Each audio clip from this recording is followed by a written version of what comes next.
ഈ ഒരുങ്ങുന്ന ഖബർ 21 വയസ്സ് മാത്രം പ്രായമുള്ള അഭിയാൻ എന്ന പൊന്നു മകനു വേണ്ടിയാണ്. ഇന്ന് പുലർച്ചെ സുബഹി നമസ്കാരത്തിന് വെളുത്തമണൽ ജുമാ മസ്ജിദിൽ പോകുമ്പോഴാണ് ഖബർ ഒരുക്കുന്ന കാഴ്ച കാണുന്നത്. കോഴിക്കോട് മലബാർ മെഡിക്കൽ കോളേജിൽ MBBS പഠിക്കുന്ന അഭിയാൻ 2 ദിവസങ്ങൾക്ക് മുമ്പുള്ള രാത്രിയിലാണ് ഈ പെരുന്നാളിന് നാളത്തെ ദിവസം കൂട്ടുകാരുമൊത്ത് നാട്ടിലേക്ക് വരുന്നുണ്ട്, വീട്ടിൽ പെരുന്നാൾ ആഘോഷിക്കണം. എന്നാൽ പെരുന്നാളിൻ്റെ ഒരു ദിവസം മുന്നേ അഭിയാൻ എത്തുന്നത് ഈ ഖബറിലേക്കാണ്. കഴിഞ്ഞ പുലർച്ചെയിൽ കേരളം ഒന്നാകെ വേദനിച്ച ഒരു വാർത്തയായിരുന്നു കോഴിക്കോട് നിന്നും എത്തിയത്. താമരശ്ശേരി കൊയിലാണ്ടി സംസ്ഥാന പാതയിൽ നടന്ന അപകടം. മലബാർ മെഡിക്കൽ കോളേജിൽ MBBS പഠിക്കുന്ന 3 കുട്ടികൾ. അവർ ഒരു 2 വീലറിൽ രാത്രി ഒരുമിച്ച് യാത്ര ചെയ്തു.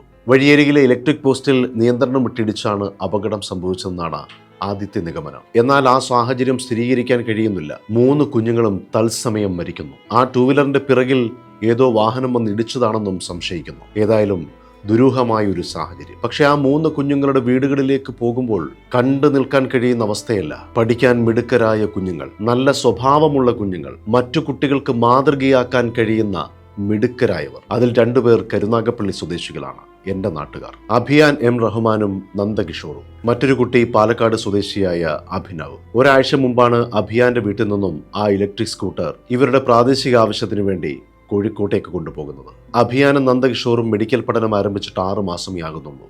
ഉറ്റ സുഹൃത്തുക്കളാണ്. അവരുടെ പിതാക്കന്മാരും ഉറ്റ സുഹൃത്തുക്കളായിരുന്നു. ആ നല്ല സൗഹൃദത്തിനോടൊപ്പം ചേർന്നു അഭിനവും. ഒരു ദിവസം കഴിഞ്ഞ് നാട്ടിലേക്ക് പെരുന്നാൾ ആഘോഷിക്കാൻ തയ്യാറെടുക്കുന്ന ഒരു സാഹചര്യം. തലേ ദിവസം രാത്രി ഈ 3 മക്കളും മാതാപിതാക്കളോട് വിശേഷങ്ങൾ പറഞ്ഞ് ഗുഡ് നൈറ്റ് പറഞ്ഞ് കിടന്നു. പഠിക്കുവാൻ വേണ്ടി വളരെ പുലർച്ചെ തന്നെ ഇവരെ വിളിച്ചുണർത്തുമായിരുന്നു മാതാപിതാക്കൾ. കഴിഞ്ഞ രാത്രി കിടന്നുറങ്ങി പിറ്റേന്ന് വെളുപ്പിനെ മക്കൾ വിളിക്കുമ്പോൾ മറുപടി ഒന്നും കിട്ടുന്നില്ല. വളരെ പെട്ടെന്നായിരുന്നു കൊയിലാണ്ടി പോലീസ് സ്റ്റേഷനിൽ നിന്നും അപകടം നടന്ന വിവരം ഇവരെ അറിയിക്കുന്നത്. ഇന്ന് ആ 3 മക്കളുടെയും മൃതശരീരം അടക്കം ചെയ്തു. രാവിലെ 9 മണിക്കാണ് അഭിയാന്റെ ഖബറടക്കം ജമാഅത്ത് പള്ളിയിൽ നടന്നത്. എത്രയോ പ്രതീക്ഷകളോടെയാണ് ആ വീടുകളിൽ നിന്ന് ആ മക്കൾ മെഡിസിന് പഠിക്കാൻ പോയത്. അവർ പഠിച്ച് മിടുക്കരായി വലിയ നിലയിൽ എത്തുമായിരുന്നു. മാതാപിതാക്കൾ ഒരുപാട് സ്വപ്നം കണ്ടു, അവർക്ക് വേണ്ടി ജീവിച്ചു. 3 പേർക്കും ഓരോ സഹോദരിമാരാണ്. ആ 3 വീടുകളും അനാഥമായൊരു അവസ്ഥയിലാണിപ്പോൾ. ആർക്കും ആശ്വസിപ്പിക്കാൻ കഴിയാത്തൊരു സാഹചര്യം. ഇവിടെ ഒരു കാര്യം പറഞ്ഞുകൊണ്ട് അവസാനിപ്പിക്കാം. പ്രിയപ്പെട്ട മക്കളെ, നിങ്ങൾ മിടുക്കരാണ്. ഒരുപാട് പ്രതീക്ഷയോടെയും സ്വപ്നങ്ങളോടെയുമാണ്